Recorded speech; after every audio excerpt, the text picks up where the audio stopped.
Good morning, class.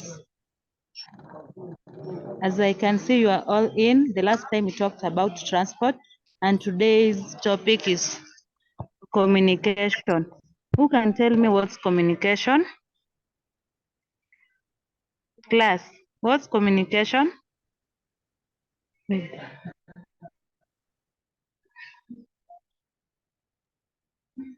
Yeah, maybe I can try.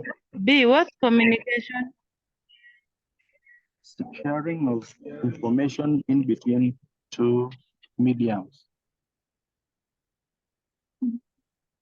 Yes, a good trial. Internal customer communication standards is establishing effective internal customer communication standard is crucial for maintaining a cohesive and efficient work environment. Here are some key guidelines to consider when setting up these standards. Number one, Dorcas. Number one,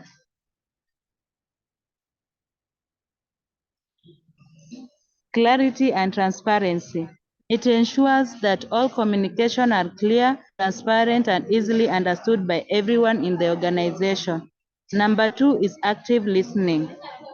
It encourages active listening among team members. This includes giving full attention to the speaker, asking clarifying questions, and providing feedback to ensure that the message is understood correctly. Number three is timelessness. Respond to internal communication promptly, set expectation for response times, especially for urgent or time-sensitive matters. This consider using tools such as instant messaging or collaboration platform to facilitate quick responses. Respect and professionalism. Encourage a culture of respect and professionalism in all communications.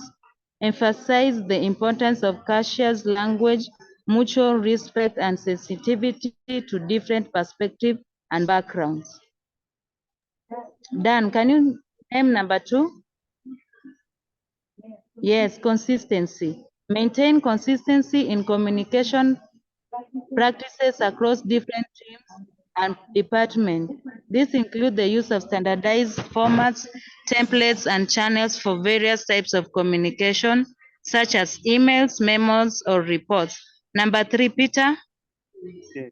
We have also the feedback mechanism. Yes, feedback mechanisms. Establish feedback mechanism to gather input from employees on the effectiveness of internal communications. This could involve regular surveys, suggestion boxes, or open forums to encourage employees to voice their opinion and share their experiences. Number 4B. We have cross We have departmental Yes, number 4 is cross-departmental collaboration. Promote cross-departmental collaboration and communication to foster a cohesive and integrated work environment. Encourage team members to share information and insight across different departments, ensuring that everyone stay informed and aligned with the organization goals. Number 4, Peter. there is training and development. Yes, training and development.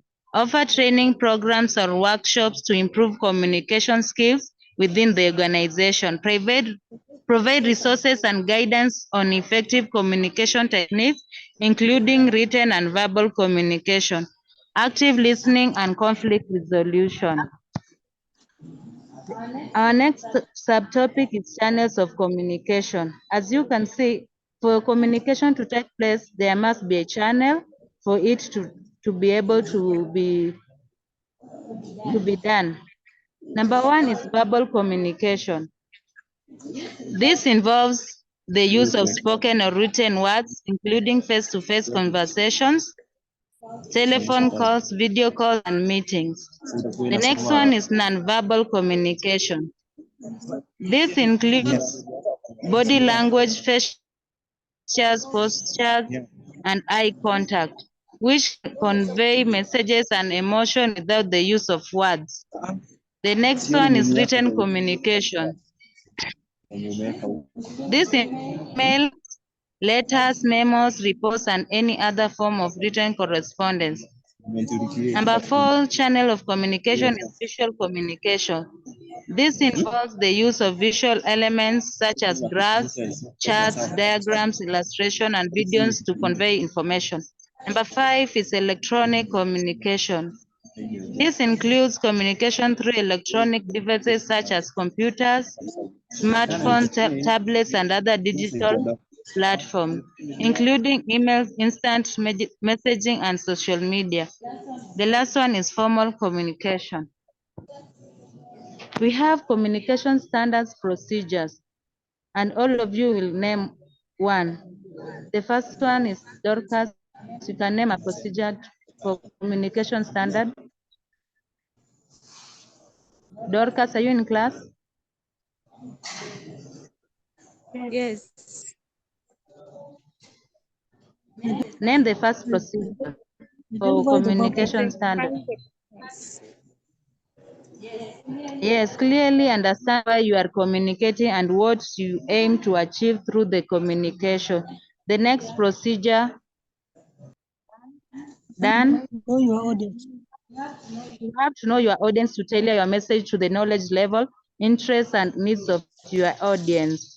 B, the third procedure. You have the choose the appropriate medium. Yes, for effective communication procedure, you have to choose the appropriate media, like written communication, which you have email, memo, or letter, or verbal communication, which is face-to-face, phone, video call, or other forms like presentations or reports. Number 4, the fourth procedure, Peter. Be clear and concise. Yes, you should be clear and concise while communicating for necessary jargon or complex terminology that may confuse the recipient. The fifth procedure. The fifth one, you use the listen. Yes, you should use active listening for effective feedback from other parties. Show that you are actively engaged in the conversation by asking questions and clarifying points if necessary. The last procedure is be respectful and considerate. Always maintain a professional and cautious tone regardless of the circumstances. We have communication policies. Purpose and scope is the first policy. Clearly define the objectives and scope of the communication policy, including the target audience and the type of communication covered.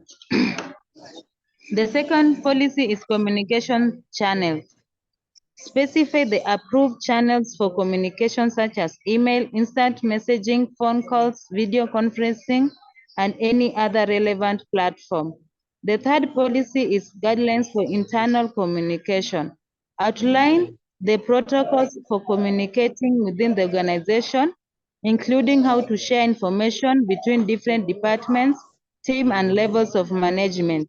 The fourth policy we have guidelines for external communication. Establish guidelines for interacting with external stakeholders, including clients, customer partners, and the public. This can include rules for social media use, press release, and public statements.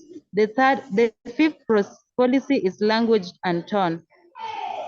Define the preferred tone and language to be used in all communications to maintain consistency and professionalism. The sixth policy is confidentiality and privacy. Address the handling of sensitive information and data privacy to ensure that confidentiality is maintained in all communication. Any question from the class?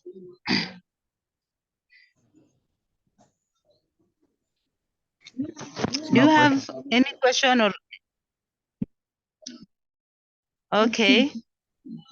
I have an assignment which will add up to Cat 1, and it's state the advantages of communication in tourism market. That's all. Have a nice time. Thank you.